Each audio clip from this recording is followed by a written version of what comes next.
never gonna build a personal brand until you answer this one question. And it's, who are you creating for? And I don't mean it in the growth operator way. Who's your ICP, male, 18, 40, has more than 3K to invest, saved up, and wants to escape the matrix. No, I don't mean this type of who are you creating for. Like, who are you creating for? I mean, which is the person you create for? Which is the person your content resonates with? Who's the person? What does he look like? Where does he live? What does he fear? What are his insecurities? And answering these questions, not just for the sake of filling up your, I don't know, content sheet or whatever, not just for the sake of giving it to Claude so it can generate scripts and video ideas for you, bro. Or because your creative director told you to fill in the sheet. No, I mean, really just fucking go somewhere and ask yourself, who do I post content for? Who do I create for? Because when I asked myself this question just now, I had the realization that I don't know. I don't know who I'm creating for. I know I'm gonna be big in the future, alright? I have no doubt about that. I don't know how I'm gonna get there. That's normal. Your path is never the one that's the clearest. Your path is always the unclearest path. Who am I posting for and why am I posting? Like, I don't know. I just want to build my personal brand. Like, I love content. I can't stop creating, and I know that it's the highest ROI thing I can do to build up my personal brand. Like, just lots of stuff happening because of the personal brand. Connections, opportunities, exposure, engagement, etc. And it feels good. It feels like fame, and it feels like you've achieved something, and it's good for the ego.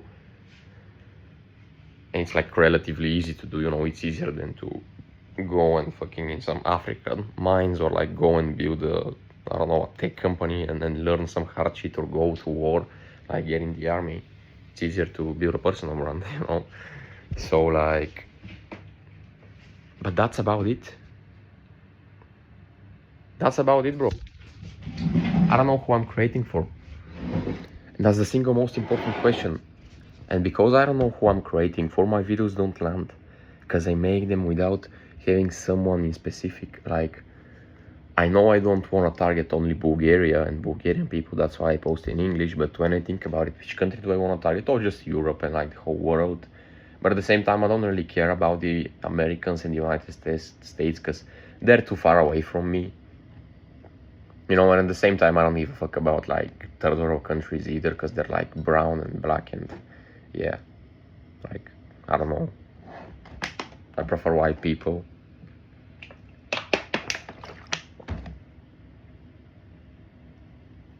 So it's like, alright, Europe, so only the people in Europe should know me.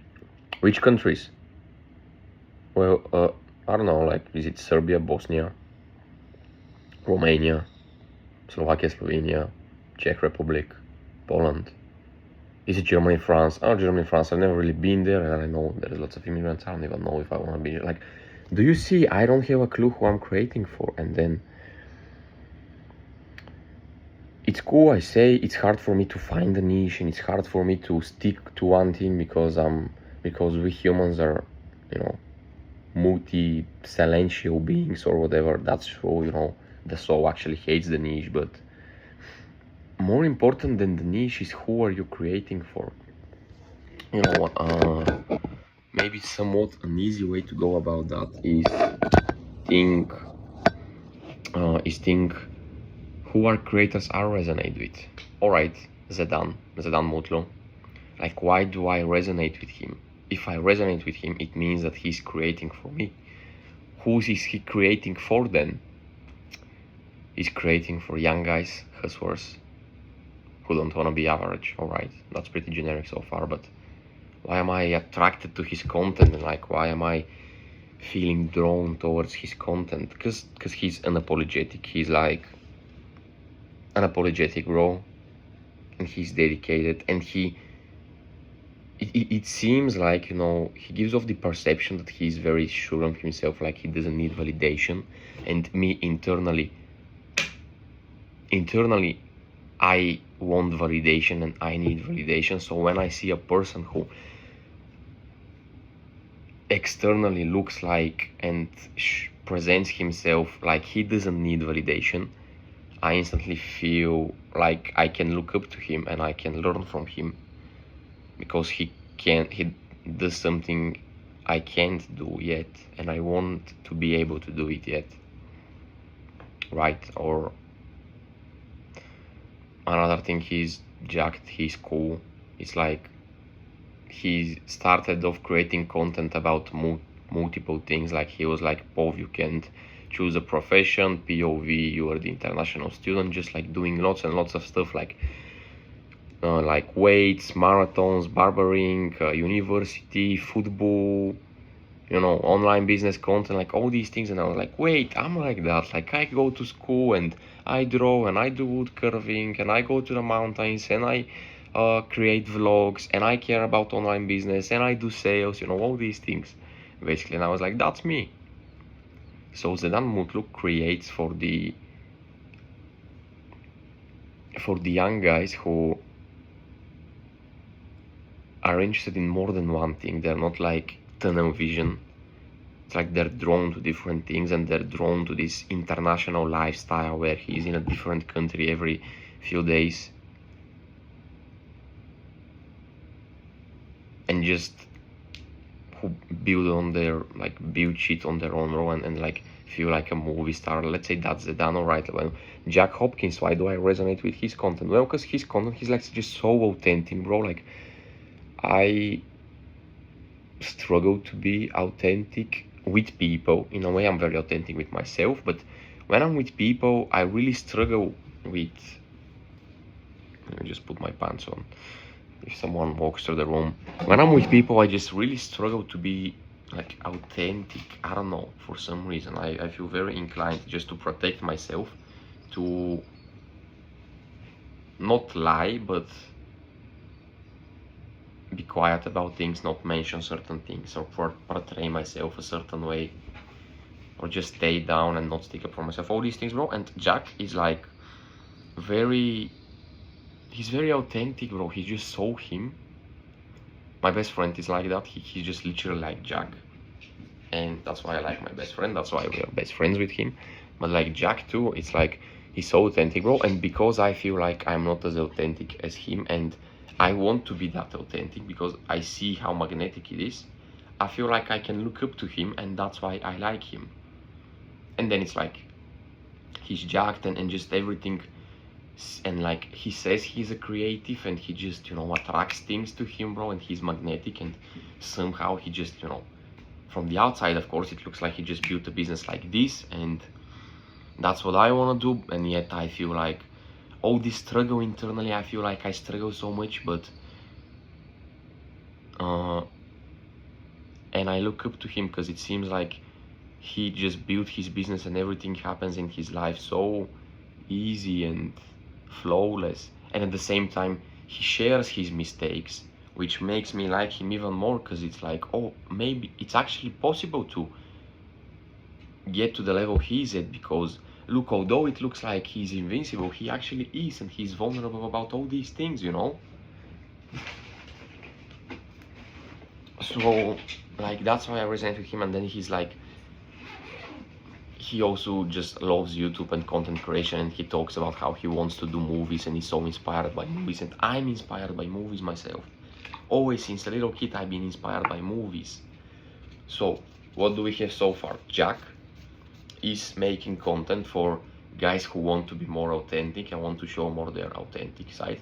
Guys who love content and want things to be happening to them flawlessly, not just grind. No, just like guys who want to be magnetic as him, guys who want to be magnetic, who want to be authentic, and who like movies and filmmaking and these things, bro, and just the freedom that online business gives you. Like, Jack wants to be free, bro, and he creates content for the guys who want to be free, not building $1 billion company, not stuck in a corporate, not an office, not a startup. No, bro, the guys who want to be on the fucking beach and drive motorcycles and do cool adventurous things. That's who creates for. Alright, what about Andrew Tate? Who does he create for? Because he's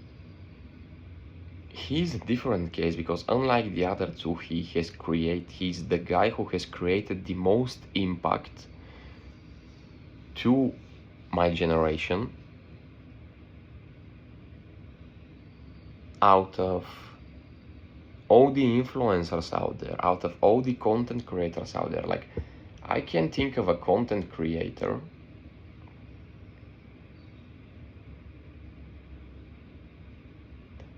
on his level who has impacted so much people, because, you know, yeah, there's red pill and self-improvement YouTubers a lot, like Hamza and then all these other guys. Alright, there's bigger guys than him in terms of like mass media, you know, there's like Mr. Beast, Logan and Jake Paul, like these American streamers who are like, yeah, just the American streamers, bro. Aidin, Kai Cenat, fucking all the other ones. They, like I Show Speed, Marlon Bro, all these guys, you know, alright, they're big, like Mr. Beast, etc. Maelstroy, they're very big. They're like as famous as Andrew Tate. But at the same time, none of the biggest guys give a blueprint to life like Andrew Tate does, you know. Andrew Tate is kind of the first mainstream coach, bro. Because think of the big coaches now, it's like TGR, Bress, like Shelby Sapp, bro, I don't know, some sales guys. Like, there is big coaches, alright, Luke Belmar, but like, and then some other ones like Sam Ovens, like, none of them has the impact of Andrew Tate. Like, Andrew Tate is the first guy to send such a clear message on such a high scale, you know. He basically gives the blueprint for being a man on such a mass scale that no one before him has done it like that in my generation, in the internet, the way we know, like with content creators and influencers and coaches, the way we know them, you know. So Andrew Tate is a special case because no one has been able to duplicate what he has done by far.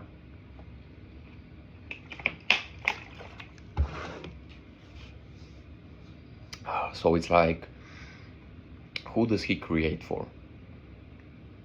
He creates for young men, first of all, like young guys, bro. Older guys, like 50-year-olds, they don't resonate with him. 40-year-olds, not really. But teenagers, guys in their 20s and their 30s, yeah, that's who he creates for, alright. Guys who are not content. The whole idea of Andrew Tate's, like, it all starts with the fact that he wasn't content.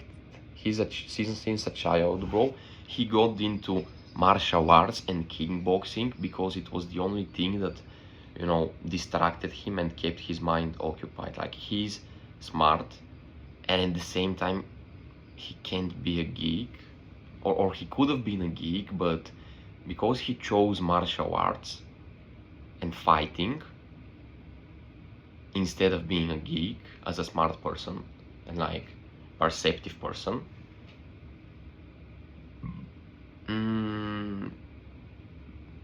yeah, he kind of gets this alpha frame about him because he's smart and strong, literally.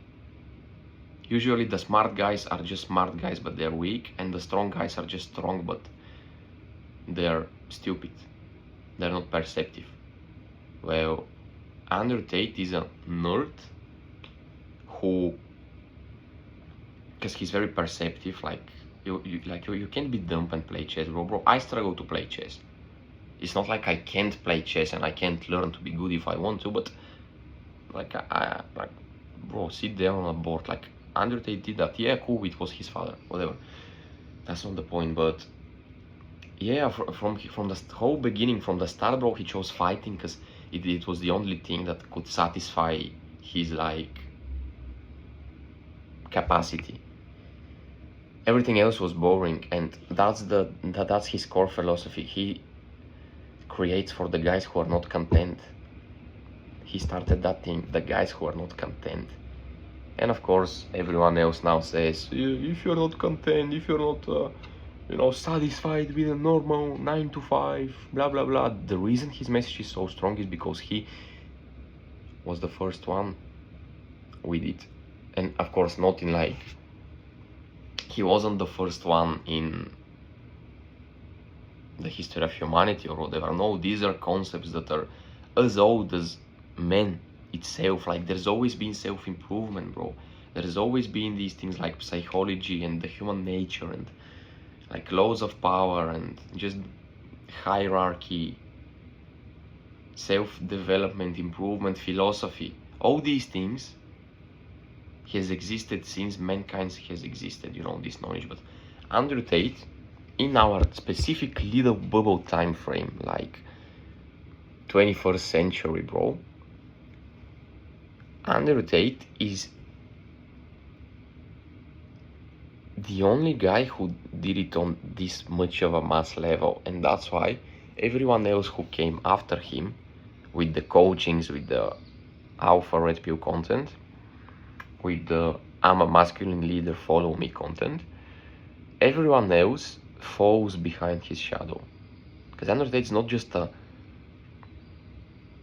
business mentor, he's not a Sam Owens, he's not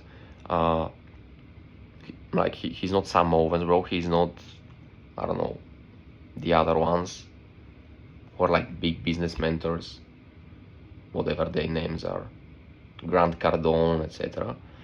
He's not fucking Tony Robbins, bro. He's not all about spiritual and psychology and blah blah blah. He's not Jordan Belfort, who, just about sales. He's not fucking Logan Paul, who's just about vlogs, bro, and then YouTube videos and entertainment. No, Andrew Tate is all of it. Andrew Tate is a business mentor. Andrew Tate is a guy who gets guys together, so he's a network coach, whatever. Andrew Tate is a guy who teaches you to be strong and masculine and physical and masculine morals. Andrew Tate is a guy who teaches you how to get girls. Andrew Tate is a guy who does entertainment and does vlogs. Like, he does all of it, and he is the first one to do it on such a scale where everything is connected to his name and it works because it's him, not because of what he says, and blah blah blah blah blah blah blah blah blah. So, to end this video, who does he create for? Creates for the guys who are not content, for the young guys like me, like, bro. Teenagers were influenced by him the most. Teenagers. I was 15 when Andrew Tate came out. I've live and breathe. Is that the expression in English? Live and breathe his shit, bro. I've live and breathe his content, his podcasts. And imagine, like, the summer Andrew Tate got viral. How many short form Andrew Tate reels I've scrolled, and then how many I listened to all his podcasts. When I say all, I mean I've listened to 99% of Andrew Tate's podcasts until about 2024, something like that. After that, I haven't really listened too much, and I really stopped consuming him, like, on this big of a level. But before that, bro, all day, every day. Like, and I resonated with him so much because I wasn't content. From fucking 10 years old, bro, I wasn't content. Since I saw Star Wars, I wasn't content. And before Andrew Tate came out, I didn't know how to channel this uncontentment of mine, bro. Like, my plans were to make websites and, like, be a graphic designer, like, be an artist, be a graphic designer. That's what my intentions were. And then he came out, bro, and I fucking understand you can make money online and build a business online and build a personal brand online and become famous online and literally travel because you have a personal brand and you make money online and do all of this shit and just build an empire online. I was hooked forever. Yeah. Who do I create for then? Let's finish this way. Who does Sasha create for?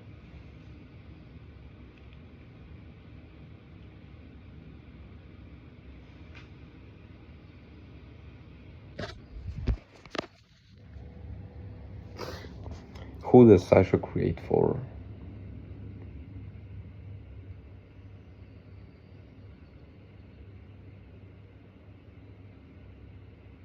I don't know.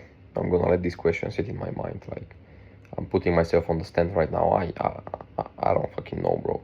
But I know the answer is gonna come to me like it always does when you just let things sit. The answer always comes, bro. So, yeah. I'm beginning and I'm beginning to get clearer and clearer picture of who do I create for.